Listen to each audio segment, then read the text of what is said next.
Well, many thanks for joining us. You're watching QTV broadcasting from the Gambia, and this is the news with me, Ansumana Isonyasi. Coming up, the request to give the National Assembly an opportunity to rescind its decision to reject the draft has been denied by the Speaker of the Assembly. Janjanbureh is to get its own football and sports mini stadium. In business news, young entrepreneurs each get a $50,000 package to help make their businesses grow. In international news, in an echo of the Chibok incident of 2014, over 300 boys are believed to have been kidnapped from a school in Nigeria. In sports news, a former captain of Ghana's national team is among a team of coaches put in interim charge of German football giants Borussia Dortmund. And the Southern African zone of under-20 qualifiers has concluded with 2 teams booking their places for AFCON 2021 in Mauritania. Well, for more on these and other stories coming up, do stay tuned. And now a look at the news in detail. The Speaker of the National Assembly today rejected an attempt to introduce a motion to bring consensus among National Assembly members in a bid to break the deadlock surrounding the country's constitutional reform process. The rejection came after ENAM requested permission to submit a motion for the House to rescind its rejection of the second reading of the draft constitution bill. Mahmoud Lamin Choi reports. It all started on Monday when the National Assembly member for Serekunda requested the Speaker to exercise his discretion and allow him to move a motion without a notice, asking his colleagues to change their decision on the rejection of the second reading of the draft constitution bill. The Speaker had asked for time to look into the request for a ruling. The Assembly starts its normal business today without any mention of yesterday's request by the NAM for Serekunda, but instead business progresses as listed on the order paper. This leads to a point of order from the NAM for Serekunda, who speaks to the chair on another motion he had written requesting a motion to make a statement about a similar matter. Write to the Speaker requesting to make a statement, and the letter reads, in accordance with Standing Order 51, paragraph 4, I write to convey to the Honorable Speaker my request to make a statement on the current state of the new constitution building process and the role of the National Assembly in facilitating a speedy and a favorable outcome.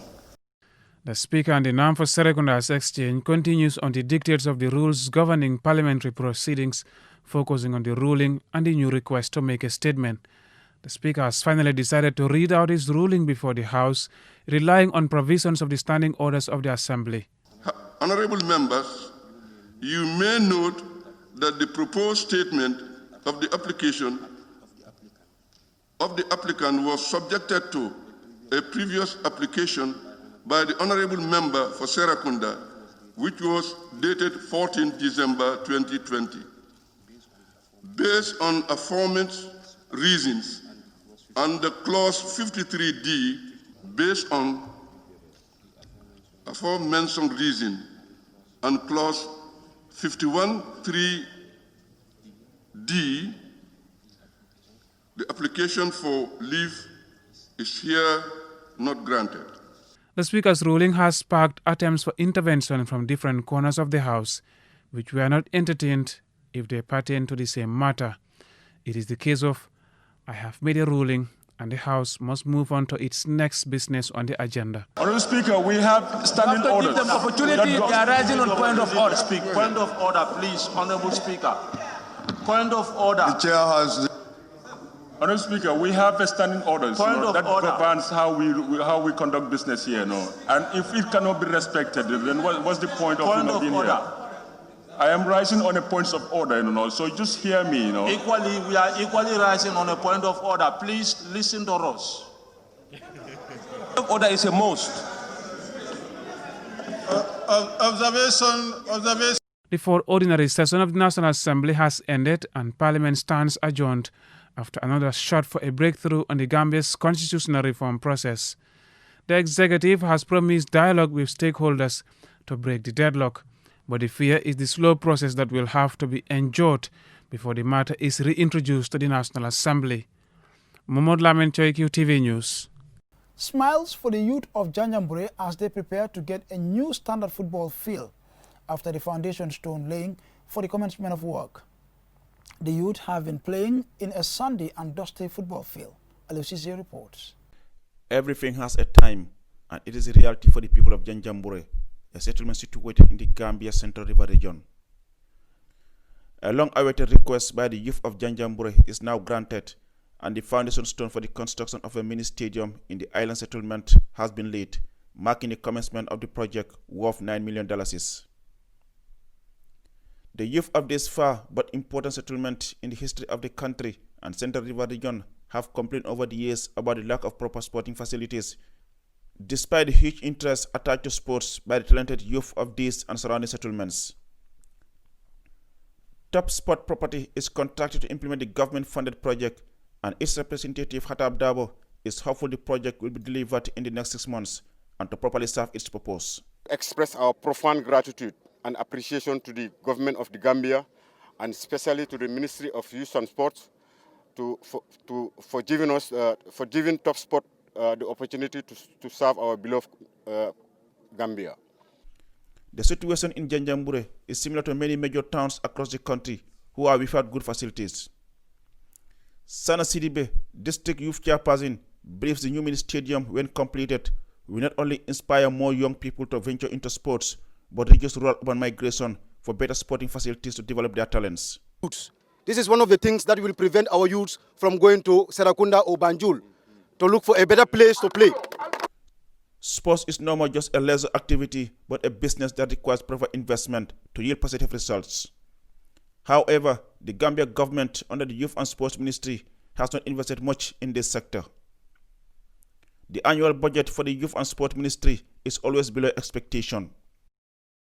Bakari Baji, the Minister of Youth and Sports, wants to change this to see more transformation on the sporting venues across the country.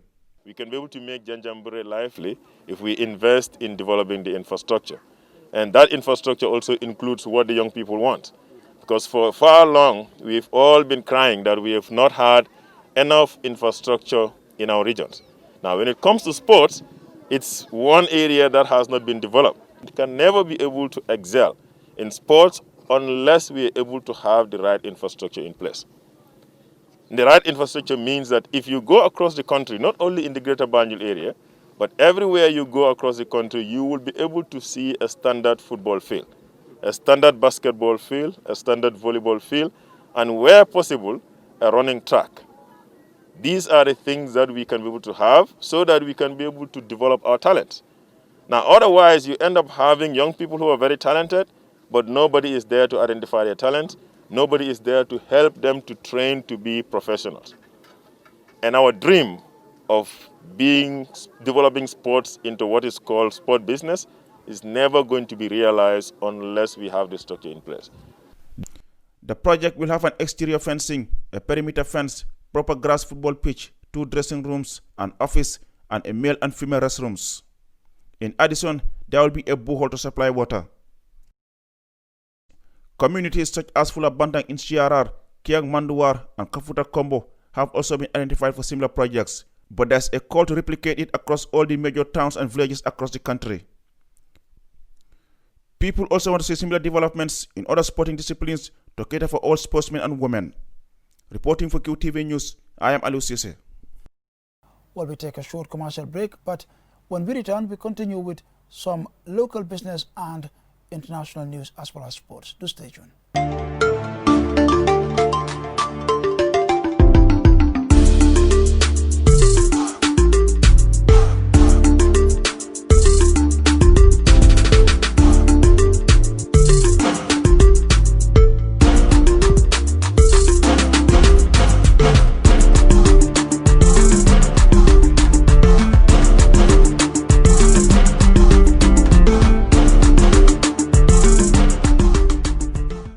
Welcome back and thanks for staying with us. The Minister of Information on Thursday reiterated government support for the Access to Information Bill. He was speaking at the opening of a day-long seminar for government information officers organized by the Gambia Press Union and the CSO Coalition on Access to Information. More in this report. Addressing participants drawn from various government ministries, Ibrahim Asilla, the Minister of Information, highlighted the importance of such capacity-building programs and reaffirmed government support for the Access to Information Bill, which is already before Parliament, adding that once passed, the bill will help quell rumors and misinformation, especially regarding government agencies. I want to say that the government of the Gambia is indeed very committed to the principles of access to information to enhance the development process of this country. You'll all recall that since 2017, a number of initiatives have been taken and are being taken to ensure that we enlarge the broader freedoms, but more so freedom of information and of the media. John Charles Njai, the chairperson of Civil Society Coalition on Access to Information, commended the Gambia Press Union for spearheading the formulation of the bill and applauded the Ministries of Information and Justice for their support. For those of you that don't know the story, this whole idea was the initiative of the Gambia Press Union. We know that government cannot do everything. Sometimes we blame government unfairly. Yes, we should hold government accountable. We must criticize constructively, but we must also complement the efforts of government wherever and whenever we can. One of the participants, Lamalana S. Jallo, an information officer at the Ministry for Youth and Sports, says such capacity-building forums will enhance their work. This seminar is very important, at least it's timely, because looking at it now, the access to information bill is already at the parliament and the parliamentarians are still debating on it. So if it is passed, and also organizing this time of training is timely for information officers, this will give a jit to information officers at least to know their work. Facilitated by the Gambia Press Union and partners, this seminar is one of a series of engagements being organized in anticipation of the bill. Once enacted by Parliament, it is hoped that the Access to Information Bill will ensure transparency and accountability of public institutions. If the bill is passed, the media will have a pivotal role in making the public aware of their rights in obtaining information from public bodies. Ansmane Sonyasi for Qtv News. Well, over now to business news. After months of rigorous training for young entrepreneurs, GIS, through its EU-funded Qtv project, is supporting beneficiaries with startup packages to enable them to fully establish and grow their businesses.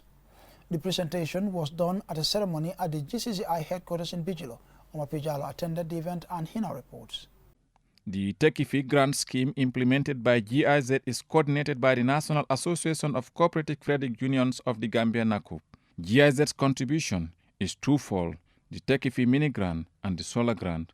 The mini grants support micro and small enterprises in the form of start-up or enhancement packages to enable them to fully establish or grow their businesses.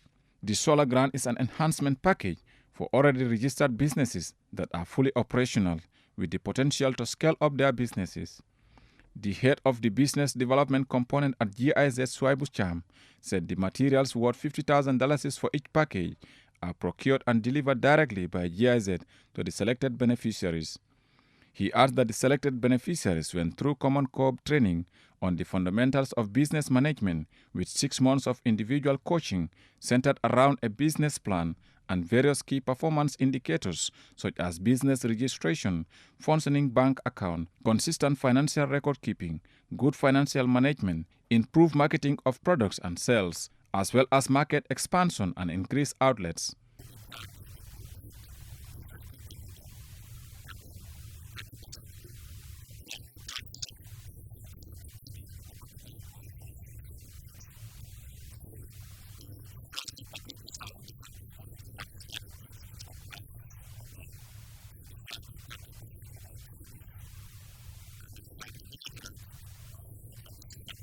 For her part, the contract and finance expert at GIZ, Mary Von Gia Kimbeng, said the selection of beneficiaries is done after a thorough assessment by an independent committee of business development professionals from different professional agencies and members of NACUP. She adds that it is a rare opportunity that avails young people, startups, to explore the dynamics of a growing business.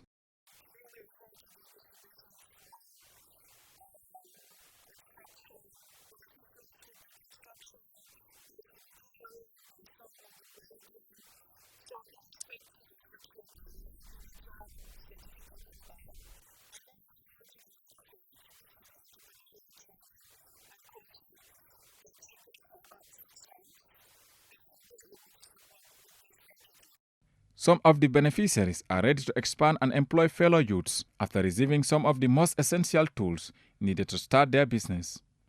For Kanyiba Kanyi, a welderman, who received a welding package comprising a welding machine, angel grinder, ball pen hammer, full safety gears, cross pen hammer, and magnet spring leveler, said getting the items will go a long way towards improving his services and enabling him to expand his workshop.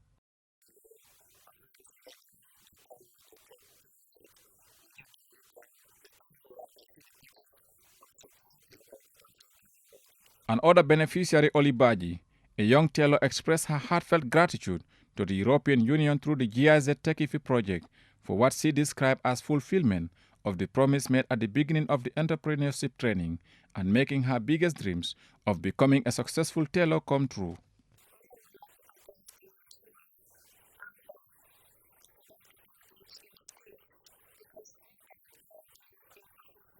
Young people usually have brilliant business ideas, but are often in a dilemma of knowing where to start due to lack of capital. The EU-funded project managed by GIZ does not only train youth to acquire technical and entrepreneurial skill, but also equip them to successfully start up their business. GIZ is hopeful that the beneficiaries from the grants will fully maintain the equipment and use it to sustain themselves and their families, whilst contributing to the economic growth of the country. Reporting for Qtv News, I am Omar P. Jallo. Well, we will now take our second short commercial break, and when we return, we take a look at international and sports news.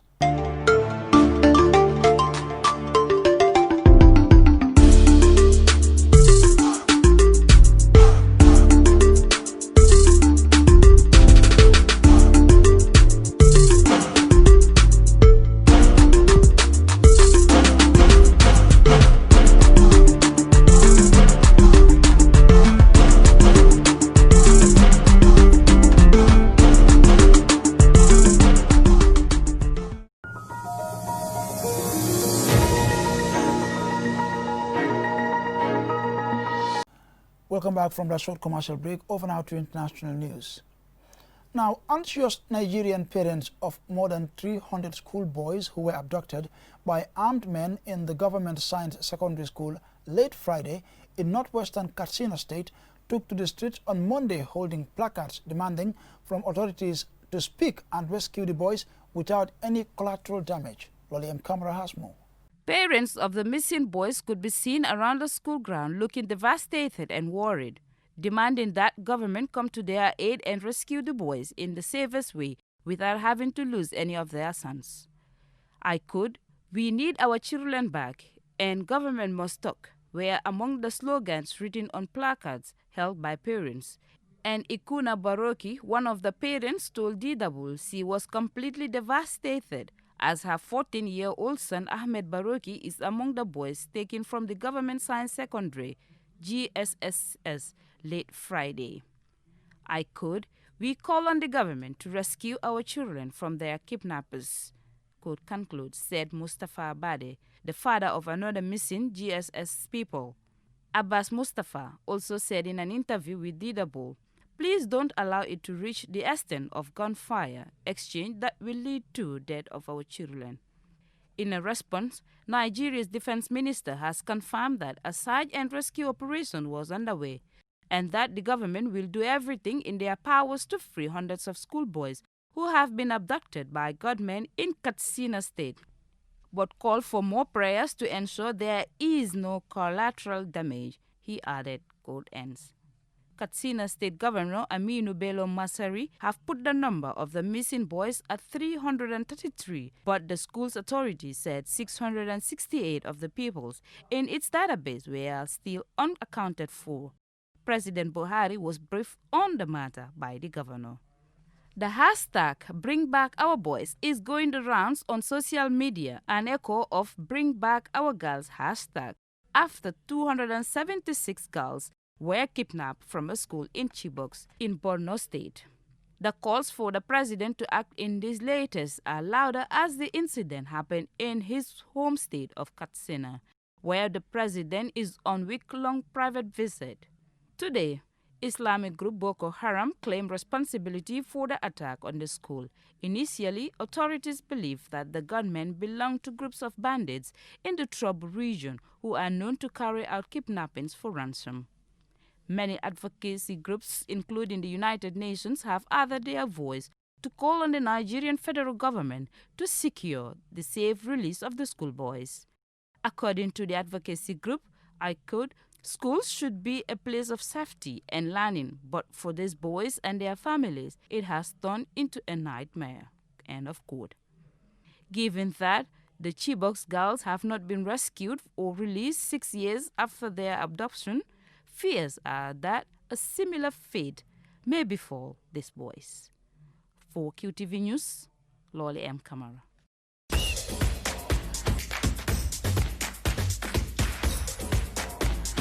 In sports news, former Ghana international captain Otto Addo is among the interim team put in charge of German giants Borussia Dortmund following the surprise dismissal of head coach Lucien Favre. More in this report. Dortmund decided to part company with Favre following a humiliating 5-1 loss at the weekend to newly promoted VfB Stuttgart. As a short-term solution, Dortmund have put a trio consisting of assistant coach Edin Terzic and youth coaches Sebastian Gebhardt and Otto Addo in charge, with Terzic acting as the interim manager. Prior to joining Dortmund, Addo was a youth team coach at German side Hamburg. During the 2014 World Cup finals in Brazil, Addo was hired as one of the technical staff helping Ghana's national team. Before that, he had been a member of Ghana's squad, which played and reached the round 16 stage at the 2006 finals in Germany. At the time of Favre's sacking, Dortmund were lying fifth in the Bundesliga, 5 points behind the leaders, Bayern Munich and Leipzig, who are joined top on 24 points in what is still the early part of the season, with only 11 games played. Although born in Germany, Addo played for Ghana for 7 years from his 1999 debut, a 5-0 thrashing of Eritrea on 28 February 1999. He went to achieve international prominence when he captained Ghana in the 2000 African Cup of Nations. Along with Hans Sarpei from VfL Wolfsburg and Kevin Prince Boateng, he is one of at least 3 Ghanaians with German roots to have played for Ghana. Addo and the others put in charge are unlikely to be in permanent charge after the Bundesliga returns from its traditional winter break. Mohamed Lamin Choi, QTV News. Now, still in football, Gambia's young Scorpions know 2 more of the teams that will be joining them at AFCON 2021 in Mauritania, while Mozambique will be there after they became history makers by clinching their first ever regional title over the weekend. Losing finalist Namibia also qualified. More in this report. Mozambique's 1-0 victory over Namibia saw them win the Kosovo qualifiers for the total under-20 AFCON Mauritania 2021 at the Nelson Mandela Bay Stadium on Sunday. As with all the regional qualifiers, both finalists qualify for Mauritania 2021. However, with the chance for both teams to win a first ever regional trophy at stake, there was still a lot to play for.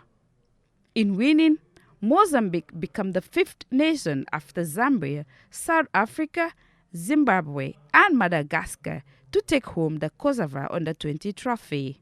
The only goal of the final came in the 31st minute and was scored by Darcio Augusto as his free kick, which seemed to be a cross, evaded everyone, including the keeper, and ended up in the back of the net. In a group stage, Groups A and B had 4 teams and Group C had 3. Mozambique surprised everyone by finishing top of a group containing South Africa and Zimbabwe. Zambia were clear winners of Group B, winning all 3 matches, scoring 5 goals and conceding none. The 3-team group ended up being the closest, with all 3 teams ending up on 3 points. Angola's superior goal difference saw them clinch a semi-final spot. Biggest group winners were South Africa, who were not very neighborly to Lesotho, putting 7 past them without reply. For Angola, it was a repeat performance as they picked up the bronze medal for the 3rd year in a row as they defeated defending champions Zambia 2-1. Despite their defeat, Zambia captain Prince Mumba had some consolation as he was named Player of the Tournament. His reward will be a trip to Spain for an experience with leading side Villarreal, courtesy of La Liga Santander, and he will have the chance to train with the club's famous academy team, have a meet and greet with the first team, a tour of the club's facility, and possibly take in a Villarreal fixture in La Liga. The team currently sit 4th in the La Liga standings. Mozambique goalkeeper Kimi Zavala won the Golden Goal Prize, while Sinunjongo Mkiver, South Africa, and Ambrosini Salvador of Angola shared the Golden Boot after their 3 goals apiece. Salvador was also leading scorer in 2019, but on that occasion netted 6 goals to top the list on his own. Runners-up, Namibia were also handed the Fair Play Prize, which is a bonus, having reached the continental finals in this age group for the first time in their history. Gambia won WAVU Zone A and WAVU Zone B will conclude this week. For QTV News, Lolly M. Kamara. And before we end this bulletin of the news, here's a recap for main headlines. The request to give the National Assembly an opportunity to rescind its decision to reject the draft has been denied by the Speaker of the Assembly. Janjanbureh is to get its own football and sports mini stadium. In business news, young entrepreneurs each get a $50,000 package to help make their businesses grow. In international news, in an echo of the Chibok incident of 2014, over 300 boys are believed to have been kidnapped from a school in Nigeria. And in sports, a former captain of Ghana's national team is among a team of coaches put in interim charge of German football giants Borussia Dortmund. And the Southern African Zone of Under-20 qualifiers has concluded with 2 teams booking their places for AFCON 2021 in Mauritania. Well, I'm afraid that's all we have for you in this edition of the news, but do join us at 10 p.m. for another bulletin.